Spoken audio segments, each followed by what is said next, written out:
Hello guys, today I want to start a speaking course.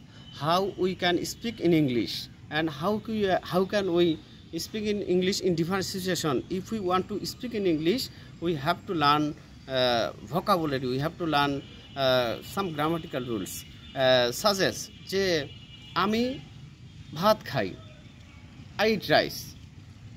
আমি ভাত খাইতেছি, I am eating rice. আমি ভাত খেয়েছি, I have eaten rice. So এরকমভাবে আমরা আরও যদি বাক্য তৈরি করতে পারি যে আমি ফুটবল খেলি, I play ফুটবল। এরপরে যদি আমি বলি আমি ফুটবল খেলতেছি, I am playing ফুটবল। যদি আমি বলতে চাই যে আমি ফুটবল খেলি আছি, I have played ফুটবল। এবার যদি আমরা চাই এরকমভাবে যে আমি মাছ ধরি, I catch fish। এবার যদি আমি মাছ ধরিতেছি, I am catching fish। এবার যদি আমি মাছ ধরিয়াছি, I have caught fish। এই তিন ফরমেশনে we can increase our knowledge and increase our speaking English in different way। এবং এখন যদি বলা হয় আমি মাঠে হাঁটি, I walk in the field। এবার আমি মাঠে হাঁটিতেছি, I am walking in the field। এবার আমি মাঠে হাঁটি আছি, I have walk in the field।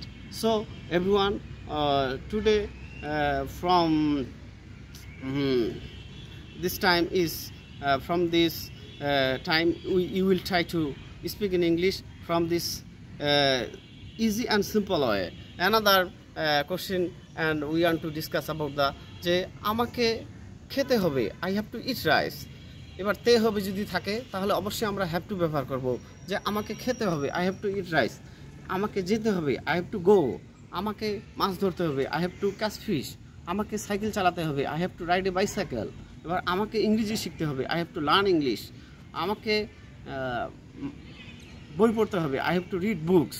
এরকমভাবে আমরা তৈরি করতে পারি। হ্যাভ টু দিয়ে আমরা তে হবে দিয়ে মানে যতগুলো ফরমেশনের বাক্য আমরা এইভাবে তৈরি করতে পারি। সো আজকে এই পর্যন্তই।